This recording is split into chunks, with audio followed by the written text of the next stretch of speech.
geedoo bulaa mana abbaa giddiigee fudhatame soobuna haadha sooree garii koo farankaa widdiite.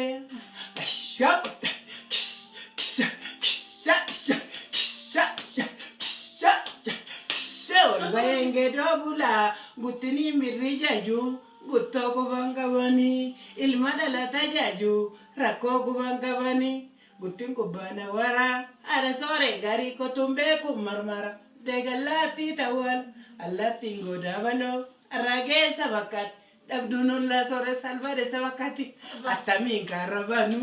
kakarsani timale atamin diraganu kakatani timale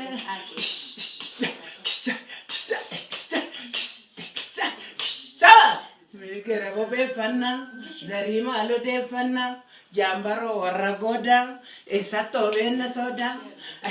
namni da gujanya tu atami bibaba oladabe namni wangu dayadu ada diragera rengat animala ne garengat ada sore tinjerengat ada gamotin jere ada masotin jere jollen ko mamota esanna tiramot labaki laktonya te kototo jiramale bichake yumni nyata jiddati jiramale Jidda kita mamute, ya kita sayute.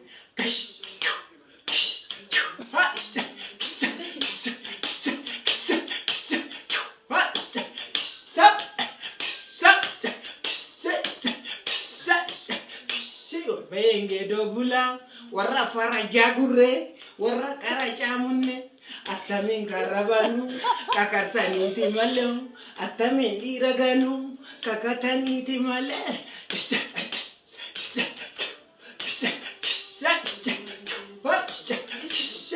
Boko ya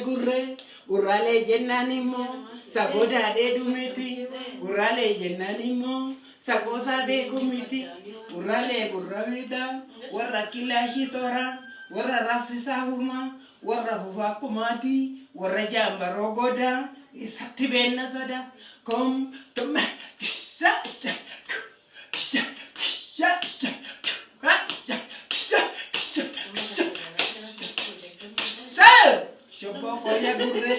Shopoko ya gurre, utumbe kumurmara, degalati tawala, allati godavalo, arrage sabakati, Abdulullah soresa, albade sabakati, ada chimpe gariko, yomambariko, ha, sa,